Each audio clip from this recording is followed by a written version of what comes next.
Brooks ke comeback, Tuko Vibol di posisi gue kali ini gue bakal mereview semua pembelian transfer AS Roma di bulan atau di musim 2019-2020 mencakup bulan Juni, Juli, Agustus musim panas 2019 dan juga bulan Januari 2020 musim dingin atau bursa transfer musim dingin 2020. Gue bakal mereview per posisi jadi dari kiper, back, tengah, dan striker terakhir. Jadi langsung ke pemain pertama ada dari sosok kiper atau seorang kiper yaitu Pau Lopez yang dibeli dari Real Betis harga 20 jutaan something yang diproyeksikan untuk menggantikan Robin Olsen yang ya Robin Olsen kan permainannya buruk banget ya diharapkan atau jadi ya setidaknya bisa menggantikan Alisson Becker kalau melihat performa bagusnya Robin Olsen di World Cup 2018.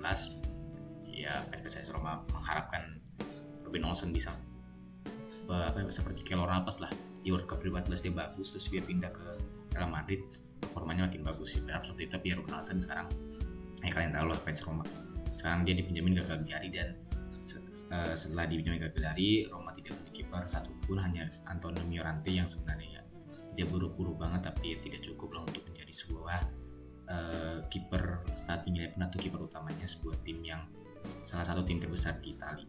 Dan ya Pau Lopez telah dibeli dan pada awalnya banyak sekali fans AS Roma yang menilai bahwa Pau Lopez ini terlalu mahal, 20 juta untuk seorang Pau Lopez. Dan sebenarnya kalau harga 20 juta itu untuk posisi kiper tuh cukup mahal meskipun Kepa Arrizabalaga dibeli 80 juta tapi tetap aja Pau Lopez atau kiper dengan harga 20 jutaan bukan 20 juta doang 20 jutaan something itu cukup mahal. Juga memang Pau Lopez ini tidak terlalu rentetannya tidak terlalu bagus banget di Liga Spanyol. Ya memang dia kadang-kadang suka buat save yang luar biasa. Gue juga sering banget melihat ketika Barcelona lawan Real Betis ataupun Real Madrid lawan Real Betis ataupun Atletico Madrid lawan Real Betis, gue kadang-kadang nonton. Dan memang Pau Lopez ini memang salah satu kiper yang sulit aja gitu, meskipun kalau ada Messi tetap aja dia boko-boko, tapi memang Pau Lopez ini salah satu tipe kiper yang alot aja lah, tipe kiper yang sabu. Tapi kalau misalkan saya harga 20 juta ya gue nggak tahu itu harga, tapi memang Pau Lopez ini memang adalah salah satu langganan timnas Spanyol. Memang tidak pernah dimainkan juga, yang dia adalah pilihan ketiga.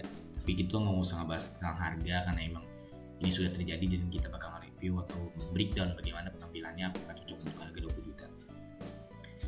Ya benar saja apa perkiraan AS Roma 20 juta untuk seorang Pau Lopez yang bermain di musim ini itu memang kelihatan sangat tinggi. Karena memang Pau Lopez tidak bisa menggantikan perannya Alisson Becker yang terakhir kali menjadi satu kiper terbaik AS Roma. Dia tidak bisa menggantikan dan bahkan dia ya kalau misalkan dibandingkan sama Robin Olsen sih sama aja menurut gue ya, karena Pau Lopez itu memang jarang blunder menurut gue karena ya gue tahu beberapa kali dia highlight juga gue sering banget melihat AS Roma yang dia jarang blunder, tapi memang performanya tidak sebagus itu aja. Jarang blunder memang bagus dan itu sangat bagus untuk seorang kiper tidak sering blunder. Tapi kalau performa lu jelek sama seperti itu Daniel Pujato kiper mudanya AS Roma. Bahkan menurut gue lebih baik Antonio Mirante untuk menjadi starting 11-nya AS Roma, meskipun tadi gue bilang Antonio Mirante tidak cukup untuk jadi salah satu starting 11 atau kipernya tim utama salah satu tim terbesar Italia itu AS Roma. Tapi ya melihat kiper utamanya aja Pau Lopez tidak sebagus itu ya, dan kiper keduanya lebih bagus, ya udah lebih baik Mirante daripada si Pau Lopez. Dan kalau misalkan soal review atau ratingnya ya 4 dari 10 lah. Kalau misalkan kalian AS Roma ada rating lain tinggal komen di bawah. Kita langsung ke pemain kedua, datang dari sektor back yaitu Chris Smalling.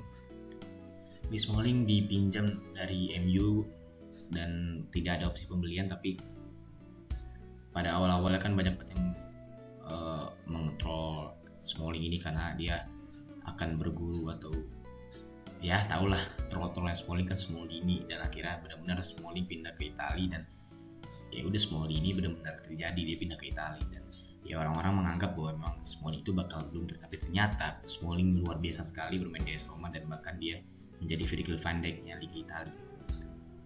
Setengah musim pertama itu adalah salah satu pemain yang terbaik Chris Smalling semenjak Sir Alex Ferguson pindah atau pensiun dari segi pelatihan, karena itu kan Sir Alex Ferguson ya gue nggak usah bahas.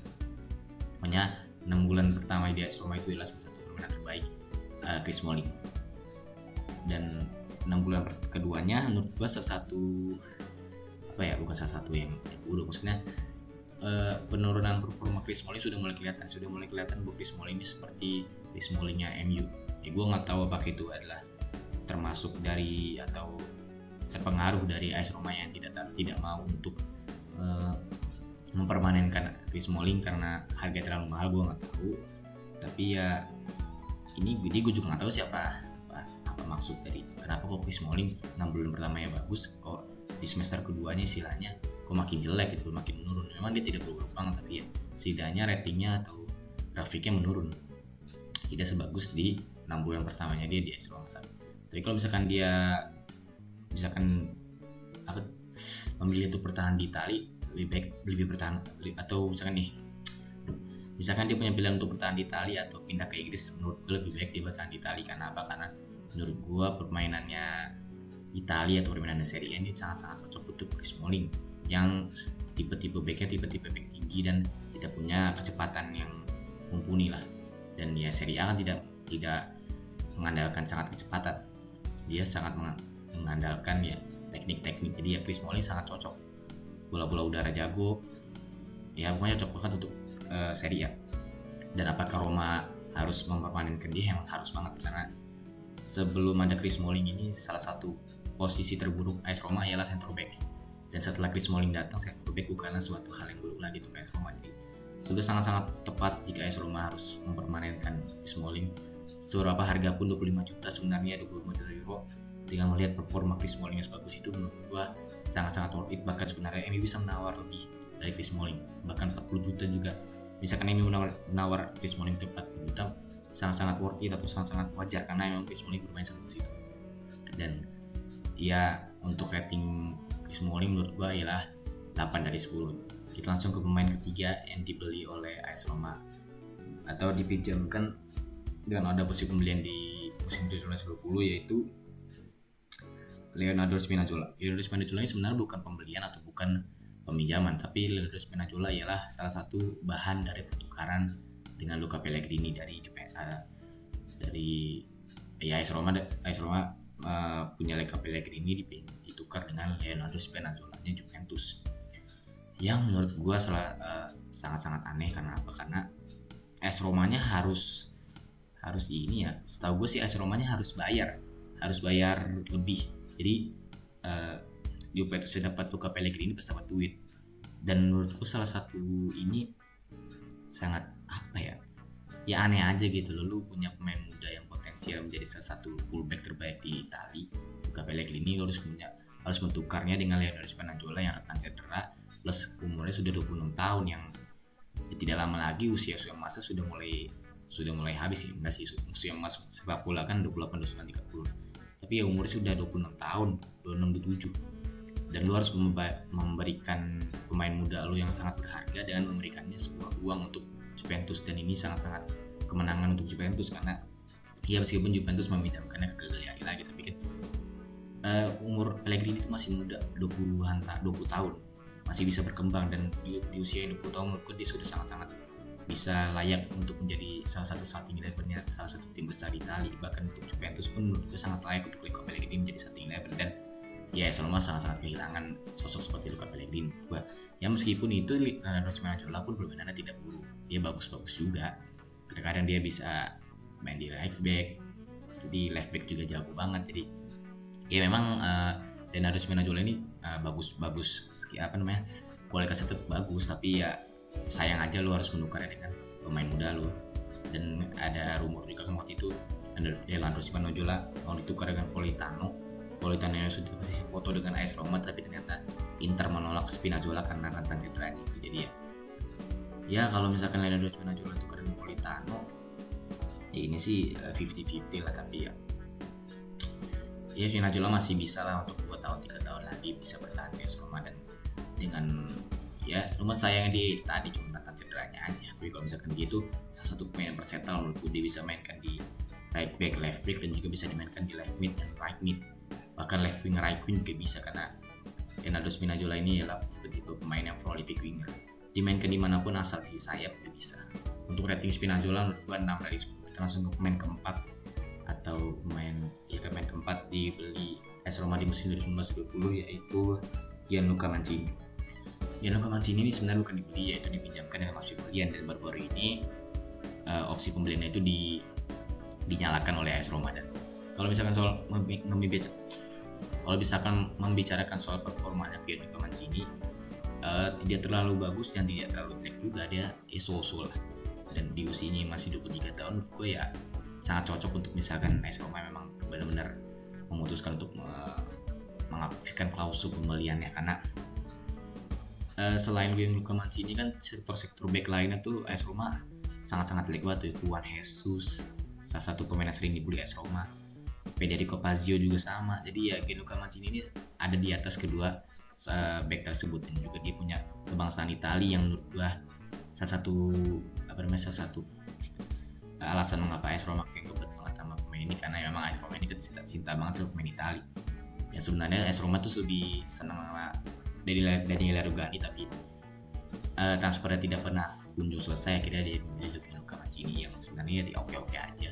Bahkan gue bisa bilang kalau Rugani pun sebenarnya tidak terlalu bagus-bagus banget, dia itu overrated karena dia main Juventus saja. Kalau misalkan dibandingkan sama Gianluca Mancini sebenarnya tidak terlalu banyak perbedaannya aja. Dan ya kalau misalkan rating untuk Gianluca Mancini ya 6 dari 10 lah, karena dia tidak terlalu bagus banget, tidak terlalu jelek juga, dan juga sangat cocok untuk berduet dengan Chris Smalling yang tadi gue bilang Chris Smalling harus dipermanenkan. Jadi ya Mancini sudah dipermanenkan, ya tandemnya harus dipermanenkan juga. Dan jadi ya kita langsung ke pemain kelima yang dibeli AS Roma di musim 2019-2020, yaitu Yildirim Cetin. Yildirim Cetin ini salah satu pemain muda potensial yang sangat-sangat dinantikan oleh AS Roma, fans AS Roma untuk dimainkan, karena Cetin ini pemain yang ganas dari Turki, dan ya memang kelihatan banget dari mukanya itu tiba-tiba pemain yang ganas. Dan ini salah satu pengganti yang cocok untuk Konstantinos Manolas, karena ya dari mukanya udah mirip, terus dari permainannya juga mirip, permainan yang ganas-ganas gitu. Faktor tubuh juga mirip, tapi ya kalau misalkan Chris Smalling benar-benar dipermanenkan, ya lebih baik Yildirim Cetin ini dipinjamkan dulu lah semusim kemana gitu, karena ya gue sangat-sangat melihat potensial yang besar di Yildirim Cetin ini menjadi salah satu fullback terbaik di Serie A, karena ya jarang aja gitu tim Serie A punya back seperti Yildirim Cetin ini. Di Juventus ada seperti sosok Mary Demiral, dan Yildirim Cetin dan Mary Demiral kan satu negara gitu, dan dia itu Turki. Kalau misalkan Yildirim Cetin ini atau Chris Smalling tidak dipermanenkan, ya menurut gua Yildirim Cetin sudah sangat siap, atau tidak siap sih, tapi ya dia sempat beberapa kali kan dimainkan dan oke-oke aja, tapi terkadang dia tuh masih susah untuk mengontrol emosinya. Dia pernah, seingat gue sih, dia pernah terkena kartu merah loh siapa gitu. Itu doang masalahnya, dia terlalu meresapi emosinya lah. Emang dia tuh bagus banget pemain atau back yang temperamental, gue suka, tapi ya kalau misalkan terlalu temperamentalnya tidak bagus juga. Jadi ya untuk rating Yildirim Cetin ya 6 dari 10 atau 5 dari 10. Kita langsung ke pemain ke-6 yang dibeli AS Roma di musim 2019-2020, yaitu Henrikh Mkhitaryan yang dipinjamkan dari Arsenal. Gua nggak tahu apakah ada opsi pembelian apa tidak, tapi kalau untuk kualitas Henrikh Mkhitaryan sebenarnya oke-oke aja, dia tidak terlalu bagus. Sebenarnya bagus. Henrikh Mkhitaryan ini salah satu winger terbaik AS Roma mungkin menurut gue ya. Kalau misalnya ada kalian tidak sependapat dengan gue, tinggal komen. Menurut gue Henrikh Mkhitaryan adalah salah satu winger terbaik, tapi sayangnya rata cederanya ini yang membuat Henrikh Mkhitaryan ini terkesan jadi tersebar buruk. Ya dia sempat bermain bagus, cedera, balik lagi harus recovery lagi, udah mulai menemukan permainannya, cedera lagi. Sayang banget untuk Henrikh Mkhitaryan, karena Henrikh Mkhitaryan ini semenjak dipindah ke Dortmund, di MU dia menurun, di Arsenal dia menurun, dan gue melihat di AS Roma dia sudah mulai membaik performanya, tapi sayangnya rentan cederanya ini. Padahal di AS Roma di Arsenal pun di MU menurut gue rentan cederanya tidak terlalu parah. Di AS Roma bisa parah ini karena yang mungkin faktor adaptasi di Italia, yang wajar lah, dia habis baru bisa beradaptasi di Inggris, dia harus bisa beradaptasi lagi di negara lain. Ya susah lah untuk sebuah pemain yang susah lah untuk rating Henry Mkhitaryan ya 5 dari 10 lah. Kita langsung ke pemain ke 7 yang dibeli AS Roma di musim 2019-2020, yaitu Jordan Verretou yang sebenarnya atau ya sebelum dirumorkan dengan AS Roma dia itu lebih condong ke AC Milan, tapi ya AC Milan selalu kandas ketika Fiorentina meminta duit seperti ini. Dan akhirnya ya Verretou atau Fiorentina lebih suka menjual ke Roma karena dia sanggup membayar 20 juta euro untuk Jordan Verretou. Ya Jordan Verretou ini tipe-tipe defensive mid yang seperti Andrea Pirlo, itu tidak terlalu kerasa kerusuk, permainannya tenang, mengontrol lini tengah AS Roma banget. Jadi ya 20 juta euro untuk Jordan Verretou menurut gue sangat-sangat tepat jika AC Milan atau jika AS Roma benar-benar membayar 20 juta euro. Emang benar sih, misalnya kayak 20 juta euro untuk Jordan Verretou itu menurut gue sangat-sangat tepat, karena emang Jordan Verretou ini tipe-tipe defensive mid yang spesial aja gitu, kayak seperti Sergio Busquets, Andrea Pirlo yang tidak terlalu banyak bacot. Dia bisa mengontrol sebuah jalannya permainan, dan ya sangat beruntung jika AS Roma punya pemain seperti ini. Dan untuk ratingnya itu Jordan Verretou menurut gua ya 7 dari 10. Kita langsung ke pemain ke-8 yang dibeli AS Roma di musim 2020, yaitu Amadou Diawara. Amadou Diawara ini ditukar dengan Konstantinos Manolas, dan Napoli harus membayar berapa juta. Pokoknya Napoli harus membayar Diawara plus Konstantinos Manolas. Yang menurut gua pemenang dari pertukaran pemain ini ialah Roma. Karena apa? Karena ya memang Diawara awal-awalnya tidak terlalu dipakai, tapi semenjak makin kesini Diawara menjadi salah satu sosok yang penting di tengah AS Roma. Sedangkan Manolas ya dia memang starting 11 di Napoli, tapi kan kita tahu sendiri Napoli di musim ini tidak terlalu bagus. Sebelum Ancelotti dipecat kan salah satu faktor atau posisi yang terburuk Napoli itu lini pertahanan, hingga akhirnya Gattuso datang dan memperbaiki semua itu. Tapi tetap aja Manolas tidak terlalu bagus atau tidak sebagus dia di AS Roma. Dan ini contohnya atau kasusnya sama seperti pertukaran Nainggolan dengan Zaniolo plus Santon plus duit.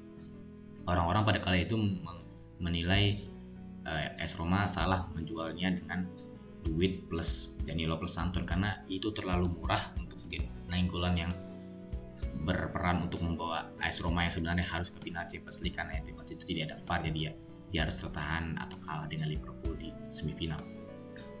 Nainggolan pemain bintang AS Roma ditukar dengan 20 juta plus satu pemain muda yang tidak terlalu terkenal plus satu pemain yang mediocre, Davide Santon. Kita nggak usah ngebahas Davide Santon ya, Zaniolo juga nggak usah ngebahas, tapi ya ini gue bakal membuat cerita yang kasusnya sama seperti Amadou Diawara. Orang-orang berekspek bahwa Nainggolannya bakal tune in atau bakal bagus di Inter Milan, dan AS Romanya bakal rugi, karena ya orang-orang berpikir kenapa AS Roma tidak jual di Liga Inggris saja, 20 juta bisa dapat kok untuk Nainggolan, karena klub Liga Inggris mau berbayar berapapun untuk pemain-pemain bintang, karena ya klub Inggris itu banyak duitnya, tidak seperti tim-tim Italia. Tapi ternyata yang Nainggolan yang pemain buruk bukanlah Zaniolo ataupun Santon. Ternyata Zaniolo menjadi salah satu orang yang digadang-gadang menjadi next Totti, karena dia memang sangat sebagus itu. Sedangkan Nainggolan semakin lama semakin menurun, dan sekarang ya enggak sih di Inter Milan menurun, tapi pasti pinjamkan ke Cagliari dia cocok. Tapi ya mungkin itu salah satu faktor atau salah satu alasan jika kalian ingin membeli suatu pemain, jangan lihat dari namanya, jangan lihat dari nama besarnya. Zaniolo Diawara tidak nama sebesar Konstantinos Manolas dan juga Raja Nainggolan, tapi kita lihat dari kualitasnya. Ternyata kualitas kedua pemain ini, Zaniolo dan Amadou Diawara, lebih bagus daripada Nainggolan dan Konstantinos Manolas. Jadi untuk rating Amadou Diawara ya 7 dari 10 lah. Kita masuk ke pemain ke-8 beli AS Roma di musim 2019-2020, yaitu Gojolo Villar. Ya gue belum terlalu banyak tentang hal itu tetap pemain ini, jadi ya kita skip aja. Jadi ada lagi Nikola Kalinic yang dipinjamkan dari Atletico Madrid yang punya opsi pembelian ya. Nikola Kalinic ini sebenarnya bagus sekali waktu itu pada masa-masa dia di Fiorentina, bagus, terus dia pindah ke AC Milan, bukan bagus yang didapat atau performanya semakin menurun hingga akhirnya dibeli atau dipindahkan ke Atletico Madrid. Performanya masih sama aja, dan datang ke AS Roma, PSV AS Roma berekspektasi lebih terhadap Nikola Kalinic. yang gue cukup aneh gitu loh, karena ya Nikola Kalinic sudah 2 tahun berturut-turut performanya menurun, kok AS Roma berharap lebih dengan Nikola Kalinic. Ya benar saja Nikola Kalinic tidak terlalu main bagus, masih dalam grafik menurun, tapi ya akhir-akhir ini sih match up lah gitu, dia mencetak brace, tapi ya tetap aja Nikola Kalinic ini performanya memang sudah jelek banget semenjak dipindah ke AC Milan, dan sudah sangat tidak cocok untuk menjadi pelapis Dzeko, karena kan Nikola Kalinic ini diproyeksikan untuk menggantikan atau menjadi pelapis Dzeko yang awalnya Roma ingin membeli Mariano Diaz, tapi karena Mariano Diaz susah negosiasi dengan Florentino Perez, akhirnya dia membeli tetangganya yaitu striker Atletico Madrid, yaitu Nikola Kalinic. Tapi ternyata ya Nikola Kalinic sangat buruk banget dan sangat tidak cocok untuk jika dipermanenkan untuk AS Roma. Ratingnya 4 dari 10. Kita langsung ke pemain ke-9 yang beli AS Roma di musim 1970, yaitu Carles Perez. Carles Perez dibeli dari Barcelona atau dipinjamkan dari FC Barcelona, plus ada opsi pembelian yang sebenarnya Carles Perez ini adalah opsi kedua Politano. Politano ingin ditukar dengan Spinazzola, tapi ternyata pertukaran ini gagal. Akhirnya AS Roma berpikir secara cepat karena waktu transfer sudah semakin habis. Akhirnya dia bertuju kepada pilihan Barcelona, yaitu Carles Perez. Yang menurut gua Carles Perez lebih bagus kepada Politano, karena ya Carles Perez ini kan orang-orang belum tahu banyak tentang dia, karena ya walaupun dia pemain FC Barcelona, tapi kan dia belum terlalu banyak hal lah. Dia masih pemain muda, masih sering bermain di Barcelona B gitu. Jadi pas datang ke Serie A, dia tuh membuat fans AS Roma, membuat back Serie A tuh terpukau aja dengan permainan dia. Tuh pemain yang gesit. Gue sering banget nonton di FC Barcelona. Dia tuh sebenarnya tidak terlalu sebagus ini di AS Roma. Di FC Barcelona performanya tidak terlalu bagus di AS Roma. Karena apa? Karena yang mungkin faktor beban yang sangat besar jika dia bermain di FC Barcelona, karena ya beban di FC Barcelona dan AS Roma kan ya perbedaannya jauh banget. Itu AS Roma yang nontonnya tidak terlalu banyak, sedangkan FC Barcelona mungkin separuh atau setengah penduduk bumi ini sangat suka untuk nonton FC Barcelona, jadi ya bebannya sangat tinggi gitu. Jadi gua ngelihat di permainannya dia di Carles Perez di AS Roma kok beda banget dengan di FC Barcelona. Itu sangat gesit dan finishingnya juga oke gitu. Dan baru-baru ini kan dia dipermanenkan oleh AS Roma, dan menurut gue itu salah satu